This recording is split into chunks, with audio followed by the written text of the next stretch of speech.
Hey everybody, you guys already know what day it is. We have been talking about it all day. So from me to you, happy Juneteenth and welcome to my way of celebrating Juneteenth.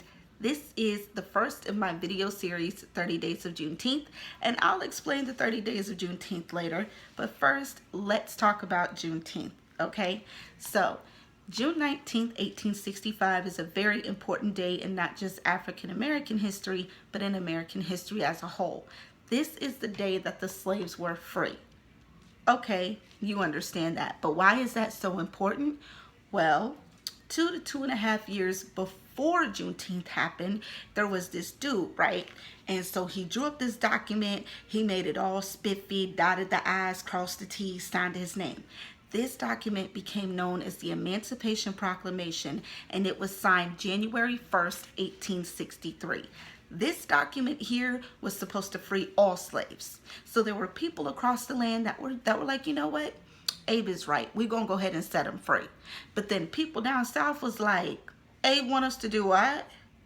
No, we're not going to do it. And then so time went on, the Civil War ensued, right?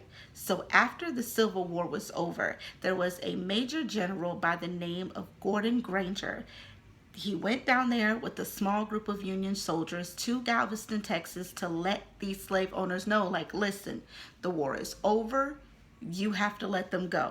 They're now free. Now, in my research, the main question that people were asking was why? Why is it that from January 1st, 1863 to June 19th, 1865, the slaves were still, enslaved, like, they weren't free? What happened? What was the holdup? And honestly, after doing some research, I couldn't really find a direct answer, but I did find 3 research rumors to, get your mind going a little bit and, stuff like that. So the first rumor is more of a murder mystery / missing person because they really don't know what happened. And then the other 2 are pretty much based off of greed in 2 different forms.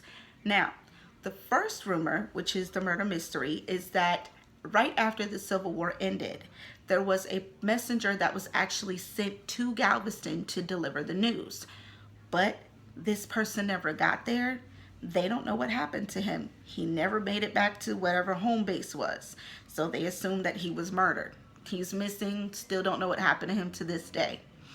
The second rumor is that, because the slave owners, they had a lot of property, a lot of land, they knew that once the slaves left, they wouldn't be able to maintain it. So they just kept them there pretty much as long as they could to take advantage of free labor. The third rumor is that around the time that this happened, there was another big cotton harvest coming up. And again, these slave owners knew that they couldn't do it by themselves. So they were just like, look, we're going to keep them for the sake of the cotton harvest. Then after we get this bag, they can go. Right?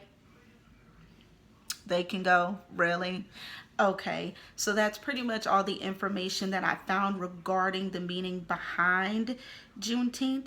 The second video I'm going to do for you is just the name, the breakdown of the name itself, and ways that Juneteenth was traditionally celebrated. So I'll see you guys in a little bit in part 2. Peace.